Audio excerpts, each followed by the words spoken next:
Miss Jen, when did you realize that Broadway wasn't your dream anymore? A snowstorm brings a lot of things to the surface, so let's break down Season 2, Episode 4 of High School Musical, the musical, the series, and find out just what happened.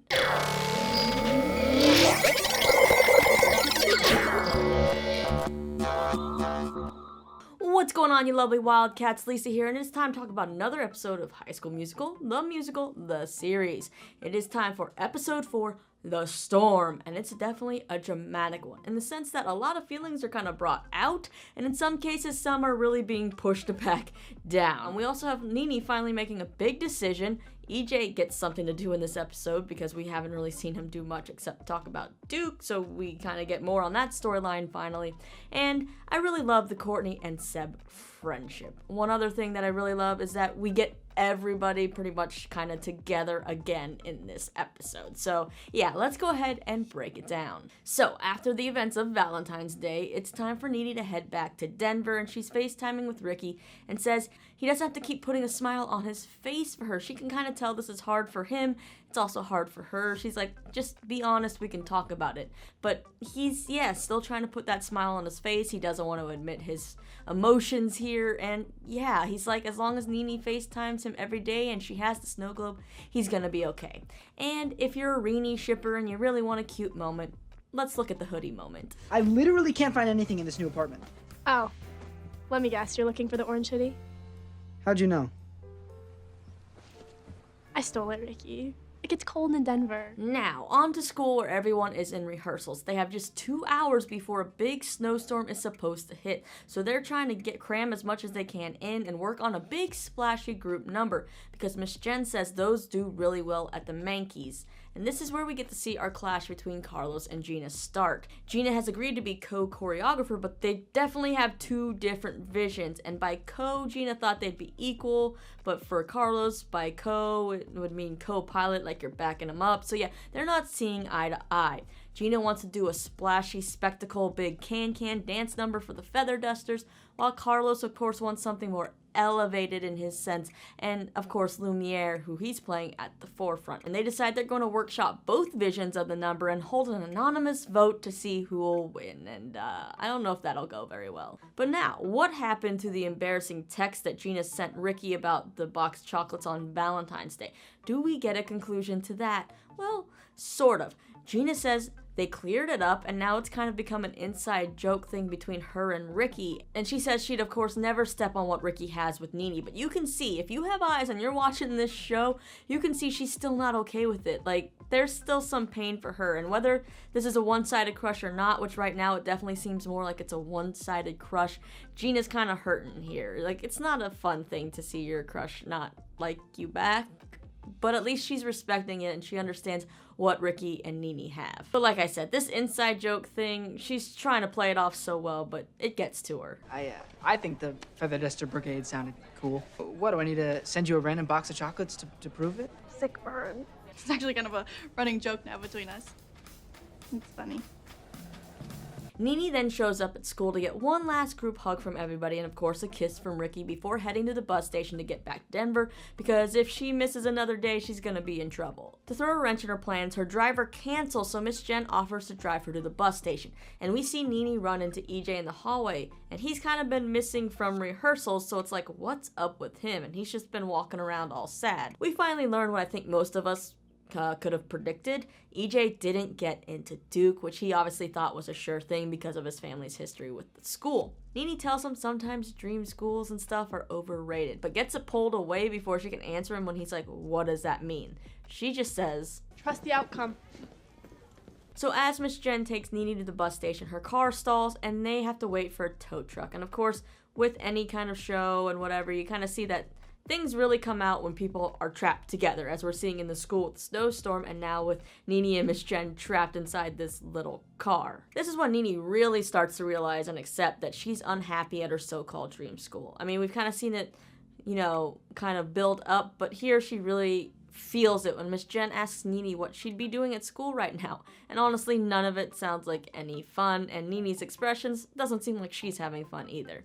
Nini then asks Miss Jen when she realized Broadway wasn't the dream anymore. And Miss Jen tells her about her audition for Frozen on Broadway and how she ended up helping a young Elsa, and she became more concerned with helping the young Elsa than herself. Then she got the text about, an opening at East High, and she found her new dream. Back at school, Mr. Bizarre has been left in charge of the kids, and I love that there's still that little playful flirtiness between him and Ms. Jen. Obviously, it's kind of one-sided in the same sense as Gina and Ricky being friend-zoned. I kind of would like to see them together. I think they'd be funny, a funny little pair. Miss Jen and I are colleagues. No, we never quite shared a slice at the pizza shop last week, but we share an understanding, and that's enough. That's enough. But yeah, so he's been left in charge, and of course now the power has gone out, and the snowstorm is basically taking over, and has trapped the kids inside, and they follow Gina's lead to go get supplies. Now everyone's trying to conserve their phone batteries because, kids and their phones, but Courtney needs her flashcards to study for a test. She left them at the pizza place at work, so she's kind of doing everything she can to get reception, to get a hold of someone there, and that's when we kind of get a funny Courtney-Seb moment, which I love. You said you got struck by lightning that one time on your farm, so that makes you a better power conductor than me. I'm not a cell phone tower. And I'm not a bodybuilder, but we're both doing our best here. We then get another glimpse at how Gina really isn't over this whole awkward Ricky situation. When she runs into Ricky and Big Red in the hall, and Big Red asks Gina for some girls' advice when it comes to love, and of course it's about Ricky and if he should send Nini a text about his feelings. Also, he wishes that he was her dream and wants her to turn around right now and come back here. I believe the word he used was forever. Yeah, don't ever text that. Or say it out loud for that matter. Ever. Yeah, Gina's expression is just like, ooh. Yeah, she kind of wants to scream, and she's like, why are you asking me about this? Because nothing is more painful than being friend-zoned and then having to give your crush advice about his love life. It kind of stings a little, especially I feel like when you're young or when you're old, it never really gets much better. But yeah, she does say no, don't send it, and they do a whole nother chocolate inside joke thing that's still kind of awkward. I didn't mean to suck you into a whole thing. No, it's all good. I'm honestly glad I ran into you. Found part of a Twix bar near my locker, and I can only assume it's your latest Valentine to me. I go big, Gina. You know that. Meanwhile, Mr. Mazzara finds EJ outside the counselor's office looking all sad, and Mr. Mazzara shares how he applied to Caltech 4 times and never got in. That was his dream school and also all he and his dad ever wanted. Now, he knows EJ didn't get into Duke, and he's trying to let him know that things get better. And, EJ's kind of struggling with the fact that he thinks he checks all the boxes. Mr. Mazzara even said EJ checks all the boxes, but the one place where EJ fell short was his essay. Mr. Mazzara says the essay was strong, but surface, so it didn't really let Duke know EJ's story or anything really about EJ, and EJ says, well, he doesn't even think he knows his own story. So I think we haven't really seen much dimension to EJ as a character, at least for me. We did see him change, obviously, kind of in the first season, but no real depth to him, and I think maybe we're gonna get that this season now, as he's kind of realizing he's got to find a new dream, just like Nini does. But Mr. Mazzara tells EJ that he can come hang out with him and the AV Club whenever he wants, because kind of storytelling is kind of their business. Then EJ kind of asks if Mr. Mazzara still thinks about Caltech, and he says not much anymore. But you remember earlier this season when Mr. Mazzara was doing the morning announcements and said he was looking for someone to host these school video announcements.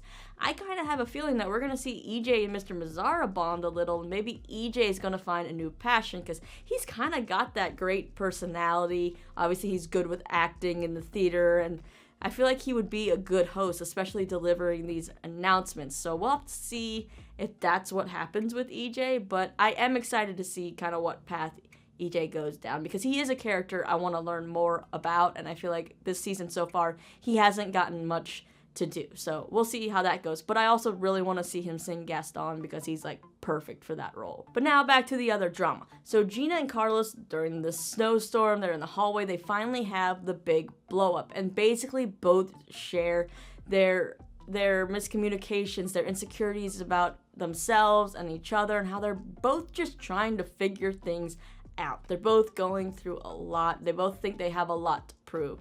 And so, yeah, Carlos is like, this isn't how it was supposed to be when he asked her to be co-choreographer. Gina then just says it's kind of a really confusing time for her, and it's not about him and how, they can do the number however he wants. But Carlos is pretty smart and responds with this. Okay.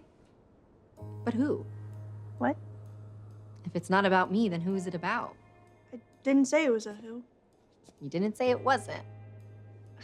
Yeah, while Gina may be able to hide her feelings from some people, there's a few she can't get away with hiding those emotions from. But I love how quickly we kind of went from them fighting to them kind of understanding each other and putting aside their differences, and now I'm really excited to see them work together. I'm glad it's not a season-long kind of rivalry or anything like that. It was like, here, we resolved our conflict, let's work together. Because I think the two of them together, especially when it comes to choreography and all that kind of stuff, they're gonna be unstoppable. I also just love the fact that, she says it doesn't matter and he says you matter and remember that. They're then interrupted by the one and only Howie, who we met last episode, who has shown up with pizza that Big Red could smell from miles away to save the day. Not only because all the kids are starving, but because Howie has also brought Courtney's flashcards because her texts did go through, and you can continue to see the flirty tension between these two. The lights then go back on and everyone can head home. We see Ashlyn ask Gina if she wants a ride home because she can kind of see Gina is struggling with a lot of stuff. And throughout this whole episode, Ashlyn has tried multiple times to kind of slip in there to get in on the joke or find out what's going on with Gina, but Gina hasn't been so open to her. And so Ashlyn's hoping that a car ride home will help Gina ease up and open up. But when Ashlyn asks what happened today, Gina's kind of like, with who, Ricky or Carlos? So that's a lot. It's like, okay, Gina's had conflicts with both these people today. Ashlyn's like, you know what, just tell me about either. Which seems like she could maybe talk about the Carlos thing and it wouldn't be as embarrassing or anything as the Ricky situation. But Gina just kind of closes up again and runs off saying she's still trying to figure it out.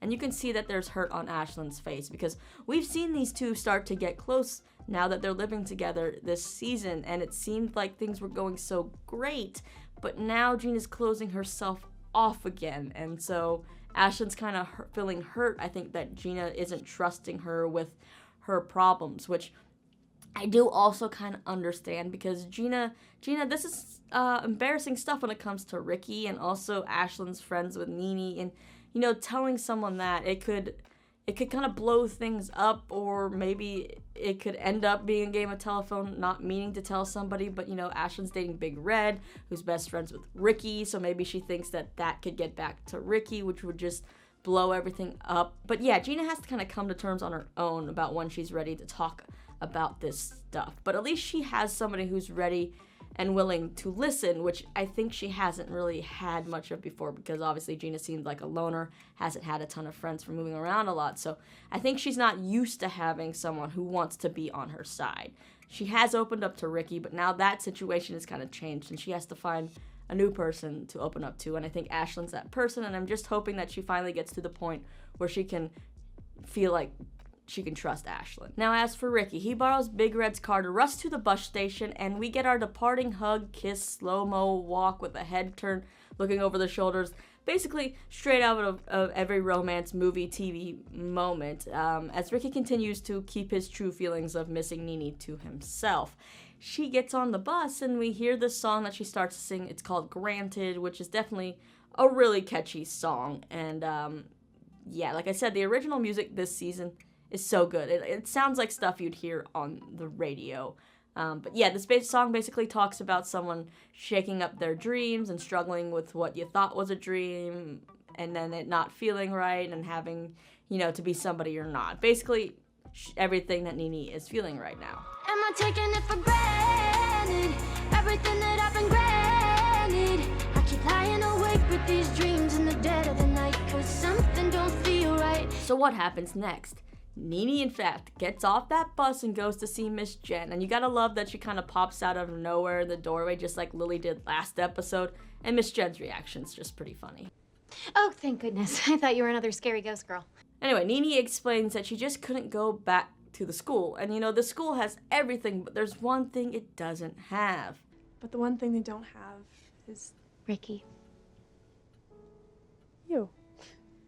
Yeah, did you see that answer coming? Because I wasn't expecting that answer. Miss Jen wasn't expecting that answer. But I love that that was her answer. So many times on shows and movies, the girl comes back just for the guy. Like, life is determined by the guy or the girl that they're dating and not for them. And I love that Nini here mentions Miss Jen and then lists the whole group of them. Of course, she does mention Ricky, but the fact that she says everybody's names, it just means that it's more than just the romance, that it's the friendships, it's the feeling of being, you know, in these musicals with her friends at school, the environment. It's everything that is what she wants back. And I love that. But yeah, Nini says it's time for her to look for a new dream, but she's not quite sure what that is yet.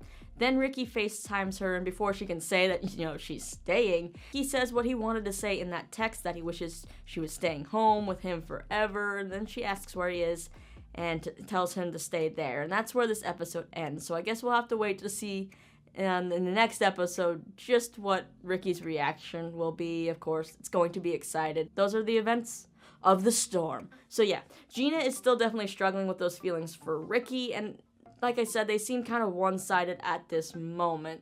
And also having Nini back at East High and having to see Ricky and Nini together all the time, that's not going to make things easy for Gina, who is definitely like crushing on Ricky, right?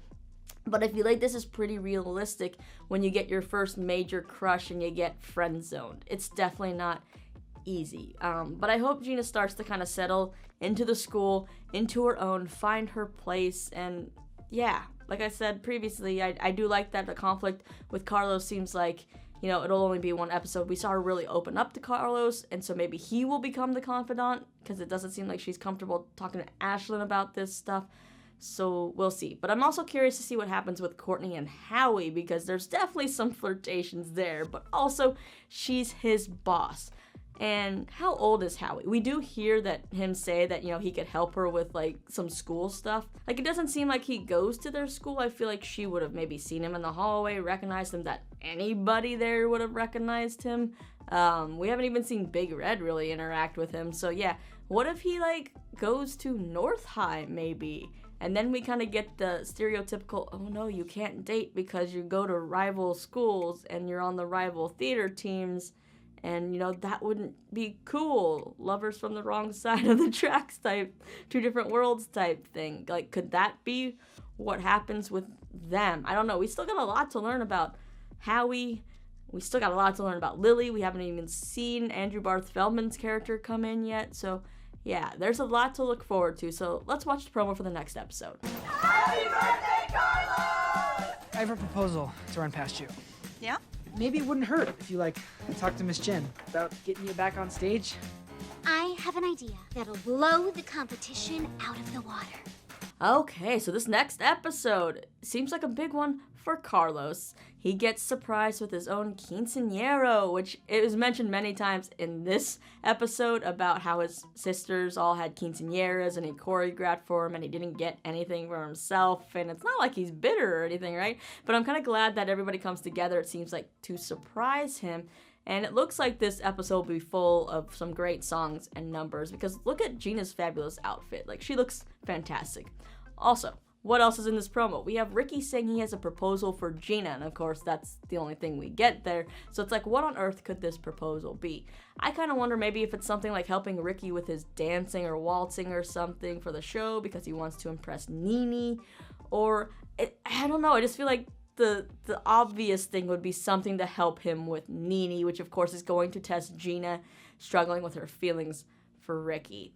We also have Ricky telling Nini to ask Miss Jen about getting back on stage. So, yeah, if Nini is back on East High, that poses some big questions. Does she even want to get back on stage, or did the boarding school ruin that for her? Because, you know, sometimes a sour experience... Oh, I said sour, which is funny because that's the name of Olivia's album. But no, sometimes a sour experience can really ruin something for you. You know, if you've ever not accidentally, but if you've ever gotten food poison at your favorite restaurant, kind of makes you not want to go back and eat there for a long time until you kind of trust it again and you can work up that courage.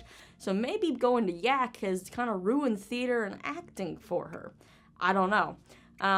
Also, I feel like Miss Jen would let her back into the show, but there's also the problem that all the roles have seemed to have been cast.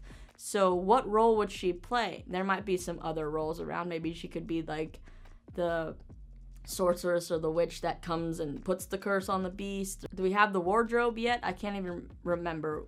right now. I'm blanking on what parts everybody got. But I feel like it could be the wardrobe. There's some other roles she could play, but you know, Nini is usually the leading player, so how would that work? I feel like Miss Jen isn't the type of person who would take away a role from somebody. Like, if she took away Belle from Ashlyn, that would just be the worst thing ever, especially seeing how her eyes lit up when she saw Ashlyn sing. So, yeah, hopefully that doesn't happen. But then there's also, winning can change everything. You know, Miss Jen wants to win this competition so badly that sometimes it causes, you know, winning causes people to do horrible things. So would Miss Jen screw someone over to give Nini a lead part in order to, like, think they have a better chance of beating North High? I hope not. I don't know. But the promo also says that Miss Jen has this big idea that could blow the competition out of the water, which is funny because the other school's doing Little Mermaid. But yeah, what could her idea be? Like, is it something to incorporate Nini into the show in an unexpected way? I don't even know. I can't think of any big ideas right now. I'm really blanking, but yeah. What do you guys think Miss Jen's big idea will be? How do you think Nini's transition into East High will be? What do you think of this whole Ricky Gina situation and all of that? And let me know all your thoughts, theories, and whatever about this episode down in the comments below. And don't forget to subscribe so you don't miss any of my recaps or interviews. In fact, you can check out one of my interviews with the new cast members from this season right over here. And as always, I'm Lisa. Thanks so much for hanging out with me. I'll see you next time.